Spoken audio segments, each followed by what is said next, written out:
For today's algorithm, we're going to be discussing the LeetCode question, missing number. So what is the question missing number? The question is, you are given an array with the following properties. We're going to call this array A. The array A has the property 1 that the array is of size n-1 for some integer n, for some non-negative integer n. 2, every member of A belongs to the set 0 and inclusive. And 3, every member of 0 and only exists once in A. Right, so from these 3 properties, your goal is to find the missing number in this array. Now, why is there a missing number? Well, if the array is of size n-1 and exists members of 0 to n inclusive in this array only once, then there must be one number in that set that is not in the array. So your goal, of course, is to find that missing number that is not in the array. So, for example, given an array as input 9, 6, 4, 2, 3, 5, 7, 0, 1. If we look at this array, we know that it contains elements in the set 0 to 9 inclusive, and a quick scan reveals that 8 is missing from this array, so the output for this would be 8. Now, it's key to notice here that the array does not have to be sorted, so you have to come up with a solution that doesn't care whether or not this array is sorted. Okay, so let's quickly point out before we begin with the intuition that throughout this discussion, we are going to be indexing this array at 0. Okay, so first, the intuition. How do we want to solve this problem? Well, we need to notice right away that since every value of A only appears once, we want to consider A as a set. So we're first going to think of A in our heads as a set more than really an array. We also know that the members of A have a unique sum that distinguishes this particular version of the array from any other version of the array that might be passed in. And why do we know that? It's because A is a set of members of 0 to n, where it's missing 1. That means there's only a finite number of versions of this set that can be present in the array. And each one of them is going to have a different sum because there are no duplicates. So we notice at this point that given the sum alone, without the array, we can actually derive what version of the array we are given the sum. So from the sum, we know what array we have. But we can actually take this intuition of the uniqueness of the sum of A to derive a solution to the problem that we're actually given, which is not to take a sum and find the array, but to have the array and find its missing number, but we're going to use its sum as a proxy. So we know that the completed array, or set, right, with elements in 0 to n, sums to a unique value. Therefore, if we have the sum of A, we can also compare it to the sum of a complete version of A, where it is missing no numbers, right? So if we create this complete A from 0 to n that contains all of the members of 0 to n inclusive, then we can compare the two sums to find which number we're missing, right? To find the missing number. Okay, so now let's try to build an algorithm for this. So let's call our algorithm missing number. And it's going to take as a parameter an array, which we'll call ARR. And it will output an integer, that integer being the missing number in this array. So the first thing we're going to want to do here is denote n to be the array size. So the array's size, of course, is going to be 1 bigger than the number of elements in the array.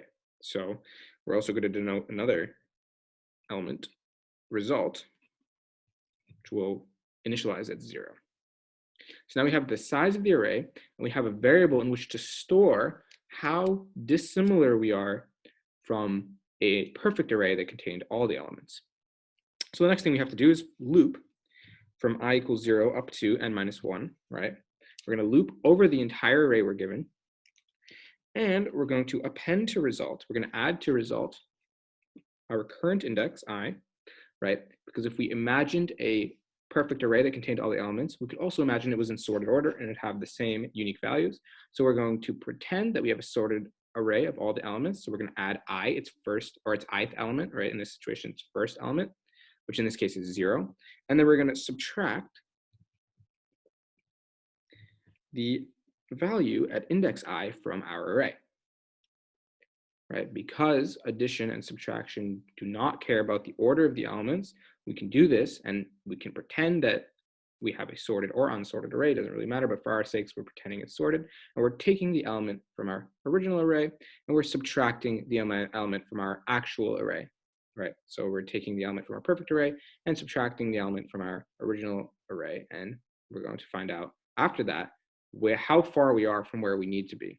And to do that, at the very end, we want to return result, which now has this difference plus n. Now n is that one perfect element in the, or that one element in the perfect array that exists in our situation because it's sorted that does not exist in the original array.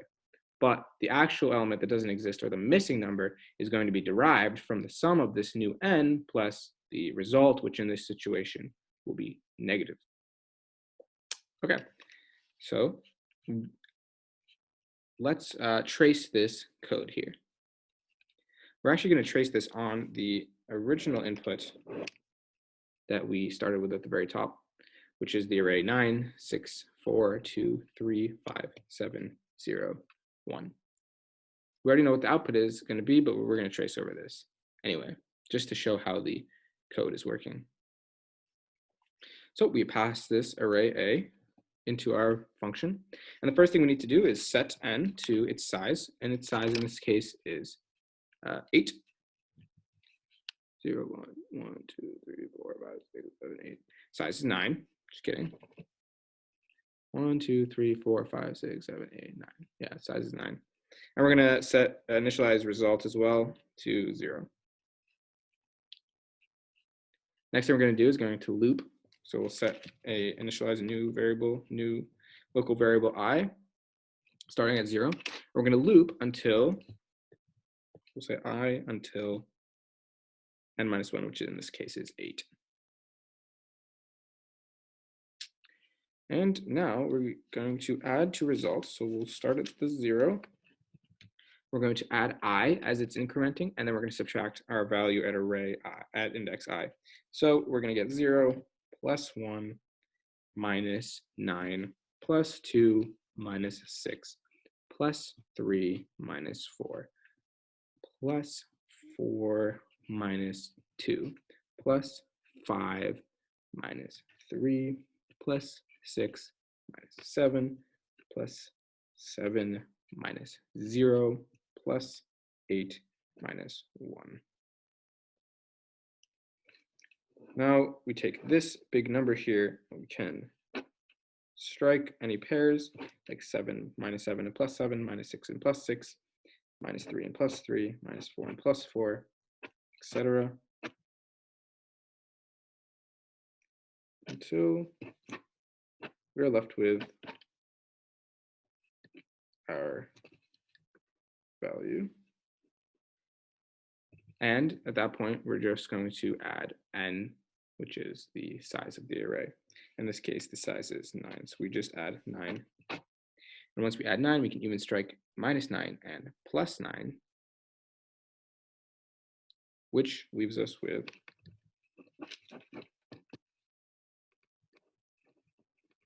8 as the only member left unstruck.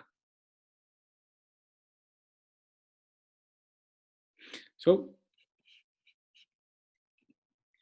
this is one way to solve this problem, but just for fun, let's look at a second way. So this is the iterative solution, but let's take a look at the recursive solution to the same problem. So we start with the same method, declaration, missing number, taking an array A and returning an integer. Now missing number is going to call a helper method here, right?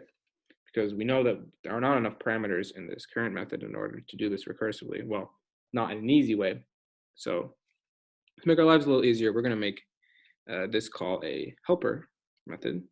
It's going to take initial parameters 0, a.length, a.length minus 1, and a. So our intuition is going to be very similar here. But what we're basically thinking about in these 4 parameters are 4 values that we're storing. Now the first value, so let's make this missing helper method declaration, is going to be an integer which we'll call target. Now target is going to be the actual result that we're getting from the array that's passed in as we sum over it. Our second parameter is going to be called an integer again, so we're going to call it real. Now real is the expected sum of the perfect full array that contains every member of the set.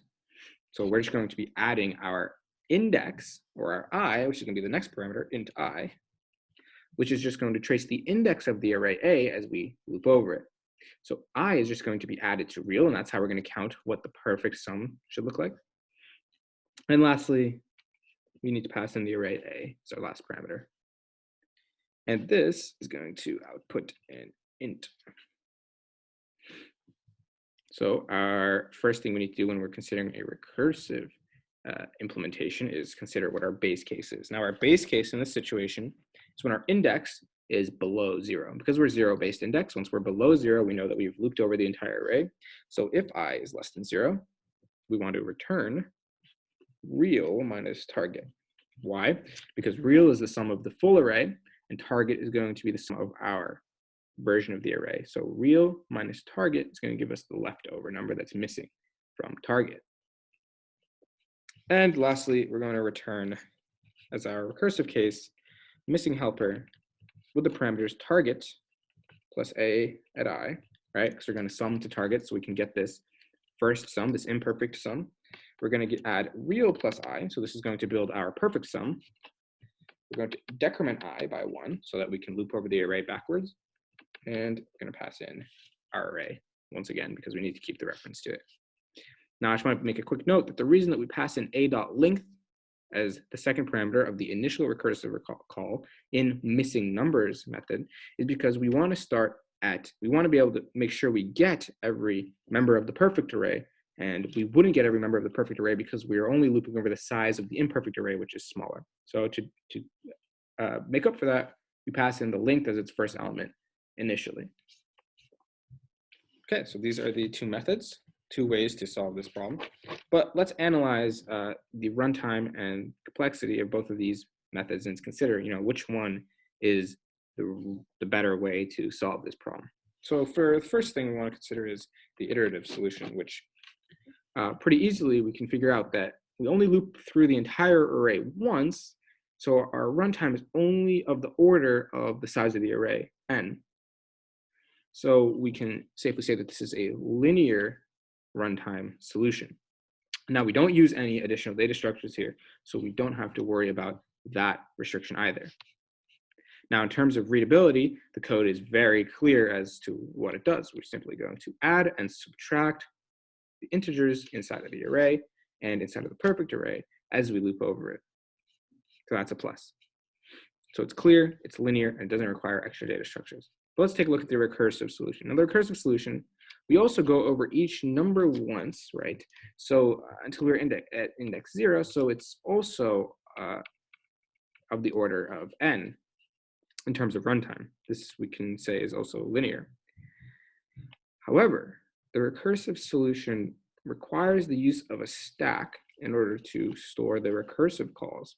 So it actually is not really in place. So already this is a con of the recursive solution that is not present in the iterative solution, as the iterative solution is in place. And additionally, it might depend on your taste, but the recursive solution is not as clear or as obvious as to what it does as the iterative solution is in this situation. Now, there are some problems that are very clearly written recursively and are meant to be solved recursively, but this is not one of those problems. So this solution is not obvious just by looking at the method and what it does. So in conclusion, our opinion here is that the iterative solution is the better solution for this problem. I hope you enjoyed this video. If you did, don't forget to like, comment, subscribe, hit the little bell icon down below. Don't forget you can also watch either of these two videos if you want to see more of Sharp CS. And as always, I'll see you in the next video.